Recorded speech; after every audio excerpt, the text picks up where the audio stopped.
All right, stand by. Roll sound. Speed. Roll camera. Speeding.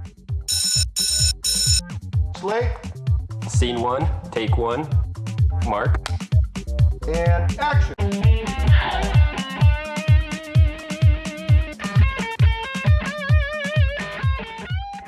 Hey everybody, welcome to Burnie's Applebox, 2 o'clock Friday. Here we are. Very special show today. Got a really great friend and a real pro. Jeff Freeman's with me today. Jeff Freeman, ENG, DOP, you call him what you want, but the guy does quality work all over the world. He's essentially cameraman for news organizations. So he's done everything, been everywhere, and seen everything, and his wealth of knowledge in business and production is second to none. We were over at NAB this year, and I ran into him, and I nearly tackled him, and I go, you gotta be on the show. You gotta be on the show. So, and because I roughed him up a little bit, he finally agreed. So it's great. So I'd like to introduce you to Jeff Freeman, my good friend. How you doing, buddy? It's great being here. Thank you. Yeah, thank you. Thank you. I know you didn't want to come on, but you did it for me, and I really appreciate it. It's not one of my favorite things to do. Well, I'll try to make it as painless as But I like talking possible. equipment and about our industry. That's what all this is about. That's what all this is about. One thing I'd like to tell everybody, too, at this point, please hit the share button on the show. Just go down and share the show where you're watching it from. And I think I just did that. Individual friends, did you? Great, good. So share it out there. I'd like to get everybody on board, but we're going to learn a lot today from a real pro. So I think pay attention. Jeff, I tell you, buddy, you have been somebody I can't even remember when we met. I know I knew of you, and I probably first knew of you because I worked with your wife, Becky. Mm-hmm. And we were on a shoot for my good friend, John Fishburne. Mm-hmm. And we were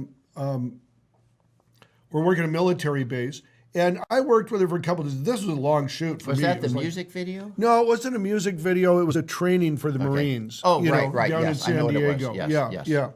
And we hit it off, and then I met you through her at some point, but then come to find out, I probably met you before because of people like John DiTarcio and Sam Painter, who you work with, who are great guys, great guys. And I became so fascinated by your world, where I'm on set lighting and we're doing, laboriously going from scene to scene, and it's a crew and schedules and things.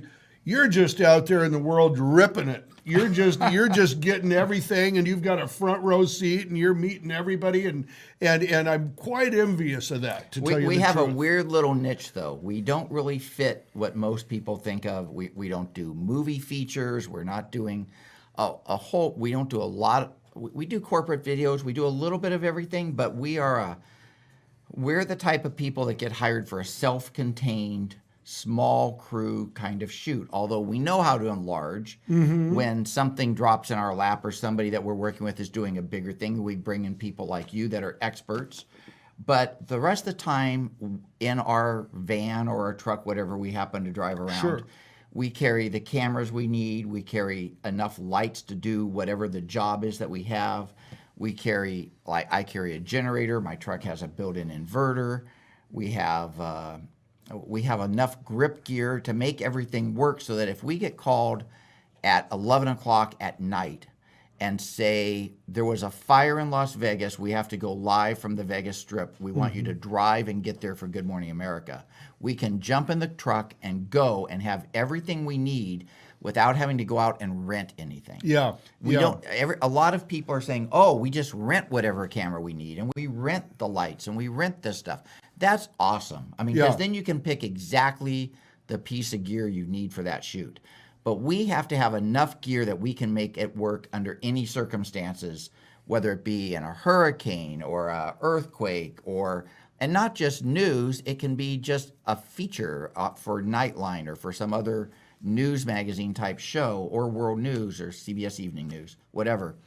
But we have all the gear we need to get that shot done. and shoot an entire story as quickly as we can because it's going to air that night or the next day or two. Yeah, yeah. So whereas most productions have the luxury of planning and Right. working out their budgets and everything, you're the news. When it happens, they call you and you've got to go. And while I don't personally shoot that much news anymore. Right. But Understood. But we're shooting news magazines. We're shooting Yes. 2020. ABC is my primary client, although I work for CBS and NBC Okay. quite a bit. Okay. But it seems like each person, all of us in my little niche end of the world, we all have one major client, and then Right. we're attached to everybody else as well. Right. And I've seen that with Sam and John too. course, That they, yeah. I think their primary is sort of CBS, but Right. they work for everybody, NBC, Right. ABC as well. And that's interesting, and that's good. Is there any conflict between the networks at all? Not really. Most of the networks all of the networks got rid of most staff crews. CBS and NBC still have a few. ABC eliminated all staff camera crews.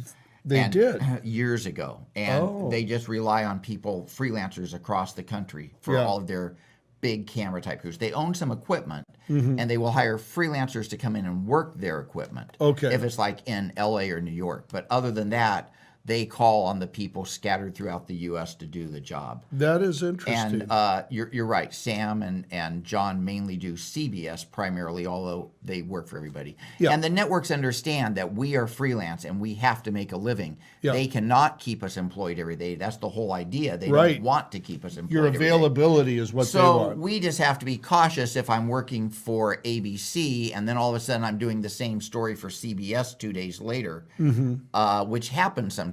Or for, like I did a story for 48 hours, and gee, it turns out ABC's doing the same story for 2020. Oh. I just kind of bite my tongue and don't let either one of them know that Sure. we've already done this. Yeah. Yeah. And everybody's respectful of that. Yeah. Everybody sort of knows Yeah. the thing that we're doing. Well, I think I come back to this. That's the professionalism that you have to have in an industry to keep working in it for 20 years. They trust you, and Right. the only reason like I'm associated primarily with ABC is when I get a phone call and it's a big breaking news story, the San Bernardino massacre that happened Sure. a couple years ago. That was I got called by ABC and immediately am basically booked for the duration of that event. Okay. And we did Good Morning America that morning. The morning it happened the following earlier morning. The next morning. And then you the got next it. morning, we were out there for GMA, and it's interesting. I'll tell you the story about that later about how more gear kept coming in. But I got hired basically for the duration. How long can you stay? Whereas I got calls from CBS and NBC, both wanting to know if I was available that day. Yes. But only guaranteeing me that day. Gotcha. And because I'm not that high on that list. Sure. But ABC, so I'm going to go with ABC because they trust me, they know what gear I have, and they know that they want me for the entire thing. Sure. So that was something where you saw that and they just said, hey, you're on for the duration until we Pretty need much, and it really happened with Michael Jackson's death. That was you. a huge story too. Okay. They didn't want to lose you. They don't want to lose you. They know what capabilities you have in your truck. They know I'm carrying 4 cameras right now. Mm-hmm. I carry a jib, a dolly, a slider, an automated slider. So that's Sure. another camera operator essentially. Sure. I carry enough light to do the key light on interviews and light backgrounds for all of those different camera shots. Awesome. So, and then my wife being the audio tech usually, if Yeah. she's with me, I was gonna. we've got to get her gear in the truck as yeah, well. right. And this is, I think, something very unique about you and Becky is you go out as a team. Your wife is the audio person, your camera. And I want to talk a little bit more about the logistics and even the personal logistics of that and how it goes. But that is something very unique to you, too. And that must get you some work. It does occasionally. It saves people another hotel room. Yeah. So that's a lot of money. That's a lot of money. But it's just if it's a speed thing, I don't have to link up with an audio person and then No. drive to the location. Because otherwise, say for San Bernardino, you would have to get on the phone then, or they would have Right. to get on the phone and do that series of calls until they found out. And I have to someone do was that available. occasionally because Becky, she officially goes by Rebecca Usnick, but Okay. But everybody calls her Becky. Yeah, sorry, Rebecca. Sorry, Rebecca. But she has her own clients, and sometimes she'll already be booked for a corporate shoot or something like that as well. Yeah. So if she says, sorry, I can't go because we've got, or sometimes it's just life. Sometimes it's like we've got too much happening at home, and she says, there's no way I can go tomorrow. Yeah. So then I'm on the phone or getting somebody to find me an audio person. Yeah. But usually it's me while I'm driving or just quickly on the phone. Are you available? Are you available? And finding somebody to link with me. I went up for the Oakland fire, the big warehouse fire a few months ago. Sure. And Becky couldn't go on that. We were on a corporate shoot at the time, and ABC called and said, can you get up there to do Good Morning America tomorrow? And Becky said, I can't go. So I told ABC, if you can get me an audio person, I'll be on my way. Yeah. And they found one for me, and we met up there. And you But- met at the location. At the location. So it was 2 cars up there, but that worked out. It worked out, but it's nice. Both of us being together is great in a couple ways, just real quick. We know each other's gear. She can help me set up because when you're only a 2-person crew, but you're doing 3 or 4 cameras, Yes. somebody's got to help you lift that big boom arm with the light attached to the end of Right. it so you can strap it down, it doesn't fall. Yeah. Or somebody's got to sit there in the chair so you can make sure the cameras are the right color. Meanwhile, she's got her own job to do. She's got to get the mics out. She's got to do time code to all the cameras and make sure they're synced. She's got to help set up Video Village. There's a lot to it. She's But physically got a mic talent, too. she's got to do that as well. So she's got her work cut out for her. But at least we both know what all the gear is. We know where it is in the truck, and we are much faster at setting up because we work together all the time. Excuse me, right? Excuse me. Could somebody give me a bottle of water? I can give you a part of this. Yeah, give it to me. All right.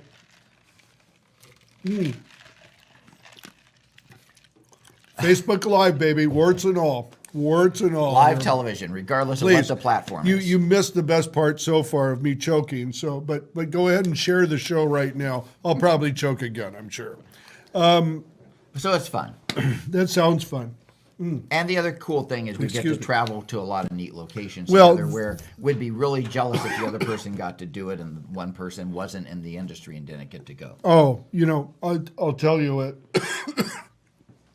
So many husbands and wives have the discussion of it's a location, not a vacation. Right. You go over to Hawaii and you're shooting in a hotel and you're working like a slave, and then you come back and your wife goes, "Oh, I hope you enjoyed your time in Hawaii." They think no, it's all I actually play. did not. It's all play. Yeah. Yeah. And it's hard to break that perception, but that's so great, I think, because this industry, not just our industry, but the entertainment industry, the larger media industry, is very rough on relationships, and it's so demanding of people's time that one party is going to feel like they're not getting a fair shake, and they're probably right. They probably are not getting. When you a go fair somewhere exotic, and even if you're working your butt off, we went to Africa together, and even though we worked our butts off, sharing the experience of seeing the local people, Yeah. and going on a couple safaris, and it's something that you can't just share over FaceTime or something. Right. It really needs to be. That otherwise, needs a mutual experience. Right. Yeah. So it's great. There are some other crews like us around the country, but there's not a lot. Okay. Do you guys ever get together? Are you both? Actually, at NEB this year, I got together with Jim and Kelly Watt out of Seattle. Oh, is that right? And they're kind of in our same situation. They're a great team. They work that's together all the great. time. They're both drone pilots like we are. They both kind of share all the experiences. It's really interesting hearing how similar their path is to ours. You keep saying things that get me on track because I want to hear about little Jeff Freeman too. I want to hear about the kid that was sitting in front of the TV set and what he watched. But you said drone operator. So when you are providing for your client, ABC or something, so you're bringing, you said 4 cameras, you've got a slider, you've got a jib, you've got several sticks, I imagine. Have a dolly. A dolly, and then a drone too. Do you bring the drone out during shoots? To be honest, we are at NEB. I locked in on what drone I'm going to buy. We got licensed. We have the 107 exemption license to fly a drone now legally for commercial use. We had put off buying one only because we were really trying to figure out what would suit our purpose the best. We really would like to have one of the big Inspires, but it takes up a lot of space in the truck. We've decided initially we're going to go with a Phantom 4 Pro because the footprint's a little smaller. And it will be in our truck all the time. It will be in our truck all the time. That's awesome. Yeah, that takes me back. Let's go to little Jeff Freeman. What a great kid. Where'd you grow up? I grew up in Escondido, California. Okay. Yep. So you're still at home? Yeah, I left for a while, just over to the coast, lived in Encinitas for a while, then moved back to Escondido when Becky and I got together. But basically went to Escondido High School, and they had just started a closed-circuit television program at the time. What year was this?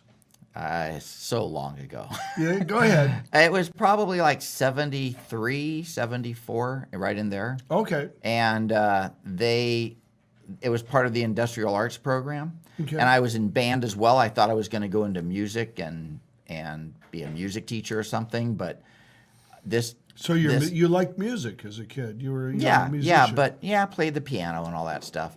But basically, this television thing over the summer we wired the entire school for television, cable television, basically. I learned how to hook all that kind of stuff up, and then we built a remote truck. And we had a 5-camera remote truck, and we were the only high school around. High school? At our high school. We went out and we shot football games, and then we'd record them on 3/4-inch tape, race it down to the local cable company, and play them back the next morning or that night as soon as the game was over. So that kind of got me into doing all that, and I became a great experience. Oh, I became one of the guys that helped run that department with this teacher that was just so helpful, Tom Bradley, just the best guy who really had a couple of us that he took under his wing that we were always interested in.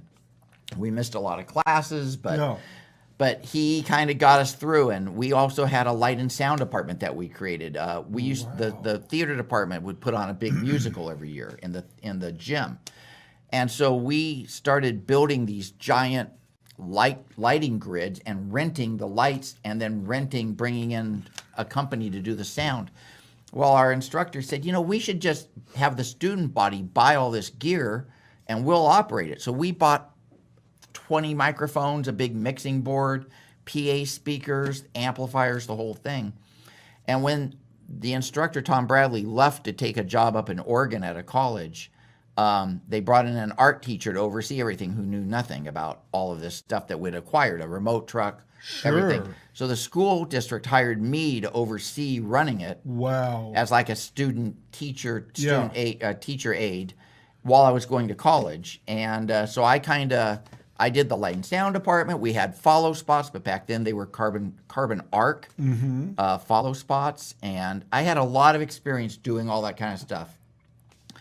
Met a guy from KGTV Channel 10 when we were putting on an exhibit at the Del Mar Fair one summer, San Diego County Fair, and he gave me his card and said, feel free to come to the station sometime and watch me direct the news. Wow. And that got my foot in the door at Channel 10, and he said, come back anytime, bring your friends.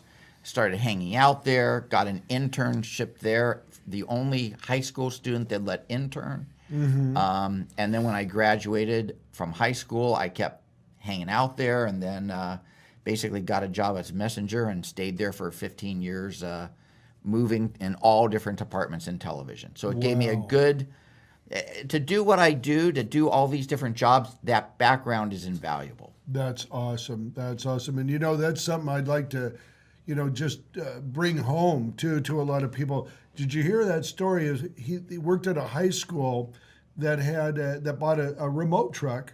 And then you learned all this stuff. We built it. You built it. Right. That is the importance of education, my friends. That is the importance of having diversity in your education system.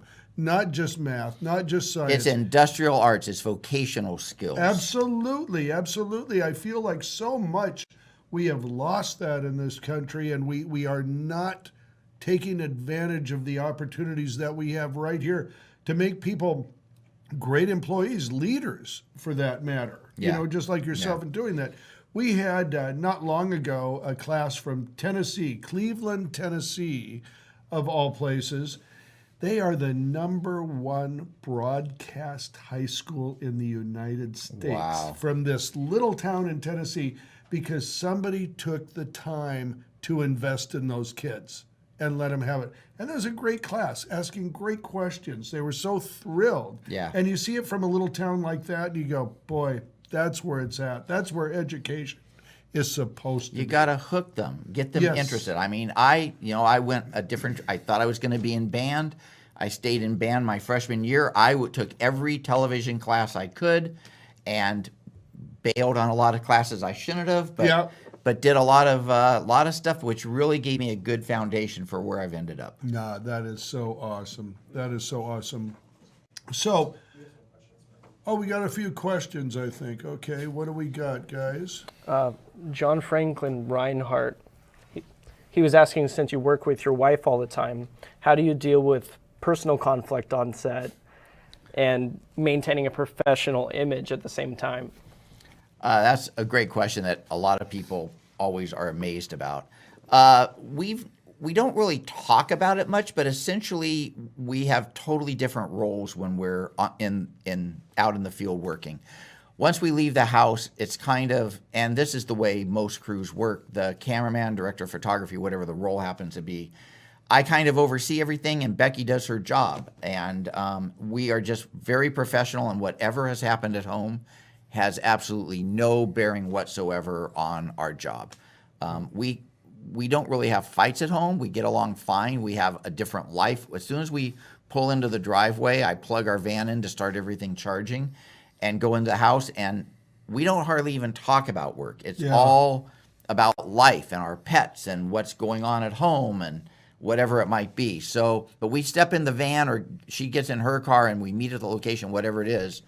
We are a professional crew that a lot of people don't even realize we're related until they see us interacting and that we're reading each other's minds, and then they put it together. But we keep it very professional, and people aren't immediately aware that we're a husband and wife team. We're just a cameraman with an audio tech who are there to do a job. That's awesome. And when you're there, that is what you are. Exactly. You're not a married couple. Not you're at a all. team. No, Yeah. we're just a team. Yeah, that's great. A very in sync team. Yeah. And then Michael Mulvey was wondering, what do you do for media management on set? Or do you let the network handle that? I wish I could let the network handle that. Because of the way I'm set up right now, none of my cameras are the same. I have an XD cam, a Sony f800. I have a Canon C300. I have a Sony FS7. I have a Canon something 105. It gets confusing. And then we've got a couple DSLR type cameras and a slew of GoPros. And our trick is to get all the cameras looking to be the same color, all the same frame rate, all the same, everything like that. But at the end of the shoot, if it's an XD cam, I can just pop out the disc and hand that to them. But even some clients want that as a form of data. So when we're breaking down, we start breaking down, but I start the computer going, transferring everything to hard drive. Yeah. And so I'm doing the media management. Sometimes I can do it wall. If it's just an interview, everything's on sticks. If I can spin around behind me on a cart and start the media management going. Yeah. But mainly it's at the end of the shoot, I'm dragging files over and labeling them and doing all that while the breakdown is happening. Interesting. That's great. Nick, what do we have some commercials scheduled? No? Okay, very good. How far in are we? We're at 24. Okay. See, folks, when you watch this show, you get it all. We talk to the dog. We're not afraid of anything. It's pretty good though, multi-camera. I'm really impressed with your setup. Thank you. It's Thank very you. I nice. appreciate that. Well, and right here we're trying to we'll talk more too, but some we're trying to do here because of our industry and stuff, and I'm probably not the person to do it, but we're just trying to raise the bar, and I want to present our people, which we both are in the industry, with a good platform to talk about their work, because I think it is really sad that more people don't understand what we do on a lot of levels. One is any individual out there is taking in hundreds of thousands of hours in their lifetime of media, most do not question it whatsoever about how it got there or why are they showing you what they're showing you. You know, that's something that a professional like you out in the field, and let's speak to this right now, you know you have a main story, but I know in the back of your head you're going, I've got to get this, I got to go in on that, I got to get this later on. Tell me about what you think about when you're shooting a story and it's really coming at you fast and you're hearing stories. How are you mapping out the rest of your days or the shots that you need to get? I'm usually will do what, regardless of the kind of story, a breaking news story, a feature, whatever it is, we'll usually do an interview or at least shoot whatever's going on first.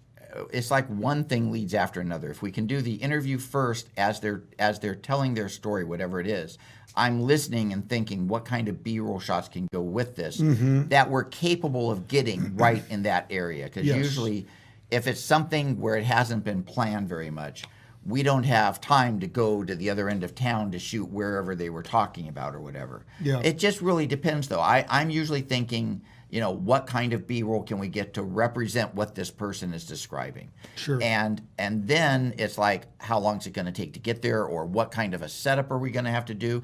Which camera, if we're using a bunch of cameras, which one is the look that I want? Because the C300 and the FS7 have shallow depth of field. They can look more cinematic. But they take longer to get those kind of shots. Do I have time to do the rack focus from the person's hand to whatever it is? Or is it going to be a quick and dirty run and gun kind of situation, which in that case, I want the E&G F800 type camera, because then I have an E&G lens that's super wide but zooms a really long ways, all electronic. All the buttons are right there that I can change my gains and everything instantly on the fly. You don't have to go into a bunch of menus. There's a point of, but most everything's in focus. It's not quite as artsy looking. Sure. So there's a point you have to figure out what camera is best going to accomplish what you have to do. And some of it is by what the look of the project is supposed to be, but the other factor is always how much time do we have? How much time are they going to give me to get those shots? Am I going to have to do it all in 10 minutes? In which case, there's no way I have time to do artsy looking shots with the other two cameras. Right. If I have to get that much. If it's just something quick and there's a couple shots, sure, that's great. Yeah. But usually, you know, it's like you decide what pace are we going at, which camera is going to get the job done and still give you the look that's required. Right, right. And you, when we were talking before the show, you said something that I guess we all know and understand, but I think it's so important. In your case, you were saying that goes to the news station. You better have a good picture because you're it, right? Speak to that, would you? We were talking about if I, let's say I do a typical 3-camera magazine show shoot. Yeah. Years ago, they'd bring in 3 crews, and we would match all the cameras together and make them all look great, and we'd spend an hour doing that. We would put all of our lights together so we got great lighting. Now they expect one crew to carry all of that equipment Right. and set it all up and make it look great. So I have to make sure that the 3 cameras are all color matched, and they're different brands, so it's not like you can go to preset settings. Sure. So you have to know the menus enough, you have to know the color scheme enough, that if this camera's a little blue, what are you going to do to make it look like the other 2 cameras? Yeah. And white balancing gets you close, but they all look a little different. You have to tweak them. So what happens with the broadcast networks, who I usually deal with, is that we're shooting on a quick turnaround basis. Even news magazine shows. CBS does color correct their 60-minute show in 48 hours. But as far as I know, they're the only ones that does massive color correcting. With ABC things that I shoot, usually whatever I shoot is going to air the way it is. They don't really have time to color correct. They don't have the equipment, and the personnel aren't trained to do heavy-duty color correction. Sure. It's just not part of the thing. So if one camera's a little blue, it's going to air that way. So I have to make sure that everything looks exactly the right way, because they are not going to fix it in post. They are going to edit it. They're going to make it look and tell the story that they want. They're going to add music. But the sound, they aren't going to have time to get rid of a lot of background noise, so you've got to do your best to get rid of it, whether electronically or by putting sound blankets up over things or whatever. And then by picture-wise, having the colors all match, having good lighting, having the right contrast ratios, don't overexpose anything. All of that has to happen. So we do Video Village. If we put up 2, 3, 4 cameras, we do a quad split on the monitor. We make sure everything is the same color. We overanalyze it with as much time as we have. Right. And it's usually a scramble to get it all done. But if we have 3 cameras, we try to have 3 hours to set up. That's so good. That's good. It usually gives us 15 or 20 minutes right before we start to really take a good look. But one of the problems is having people sit in the chairs. Usually there's nobody around that can sit in the chairs. So that's Becky sitting there saying, I still need to get the mics out, but I need to see how her skin tone looks on all the cameras. Right. So right. it's always it's a challenge. It's a fight. It's a fight. Yeah, that's a lot of work. That's a lot of work to walk in and do that. And everything better be in its place in the truck because you need to know right where it is. And it's got to work. And it's got to work. Yeah, that's the other So we thing. take freelancers, like all freelancers take care of their gear, but Right. I think that's the difference in going to a rental company and getting something that might not work. Right. I mean, how many times I've heard horror stories where people are sent a camera and gee, it didn't work, but they just called and got another one right away. Yeah. In our world, that doesn't happen. That doesn't work. But if something does happen, I was out in Iowa on a shoot, and it was a weird circumstance, but we had an old HDX 900 on a jib, and somehow the bolt holding the jib to the tripod broke. It was a small mini jib. wow. And the jib, the arm flipped, and the camera went onto the ground into the dirt, but it broke the connection between the lens and the camera. And we were doing a 6-week shoot out there. Now, luckily, we had another crew, so that was one camera that we still had working. But I made a call to Bexel, said I need a camera now, or maybe it was VER, I don't really remember. And we had one shipped, and by noon the following day, we had a replacement camera. That's because awesome. I carry insurance. I carry certificates of insurance at all the rental houses. We have Right. accounts. In case something does happen, we have access to that.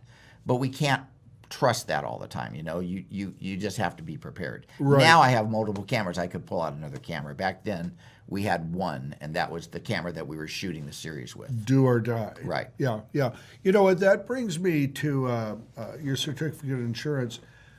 Let's talk about business because at the end of the day, you're a business. Let's hear about the business history because I know it's very interesting, sort of the arc that you have been on in business.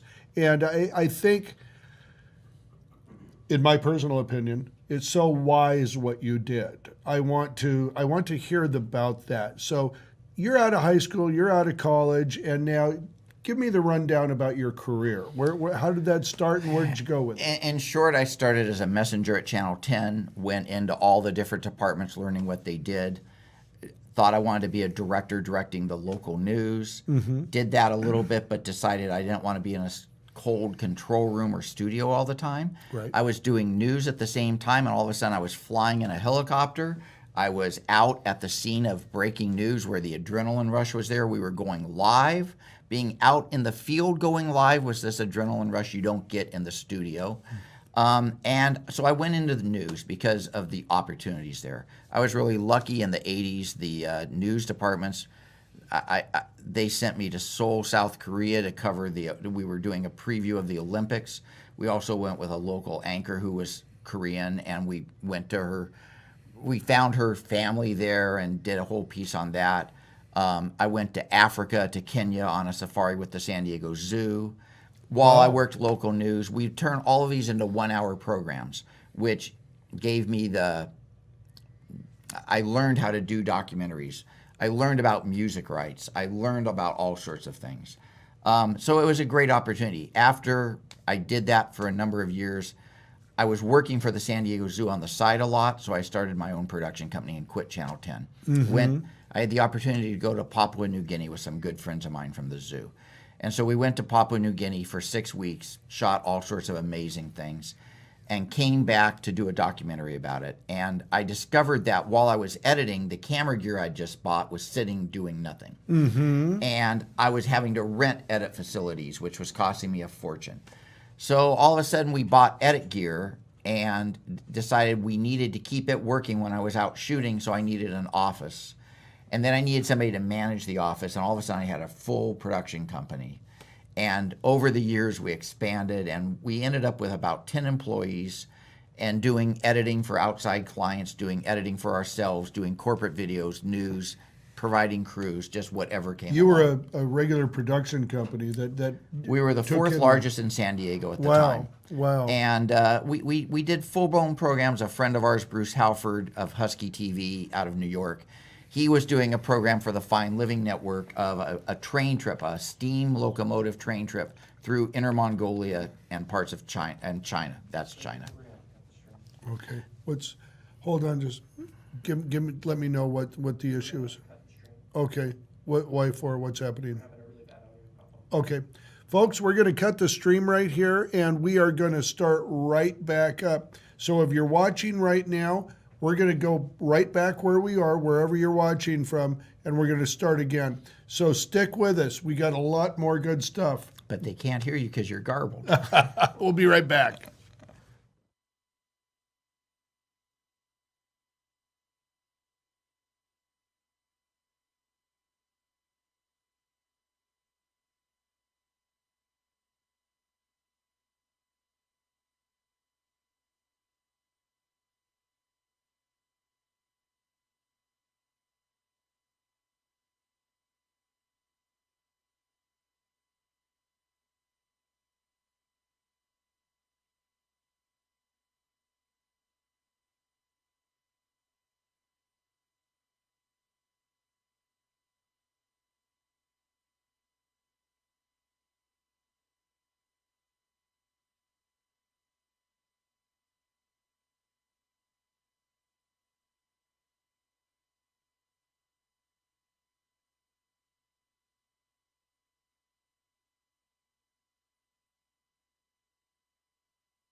Hey everybody, how you doing? Okay, we're back. I think we got it fixed. Here we're just on one camera right now, and we're talking to Jeff Freeman, and We have learned a lot from Jeff. We learned how he got into the business through high school and a program they did there with a broadcast truck, built the broadcast truck, went to college, he got himself into news, and really that was a huge amount of training for you. That was, and I understand you better now just hearing that story, because news would have been a very natural section for you to go into. It's and a that's what you whole. did. It's all aspects of production. In a sense. Yes. So, and then you got your own production company that serviced news organizations and other places. And corporate clients. We worked for the Padres, the Chargers, Sharp Hospital, all the different big players in San Diego. Wow.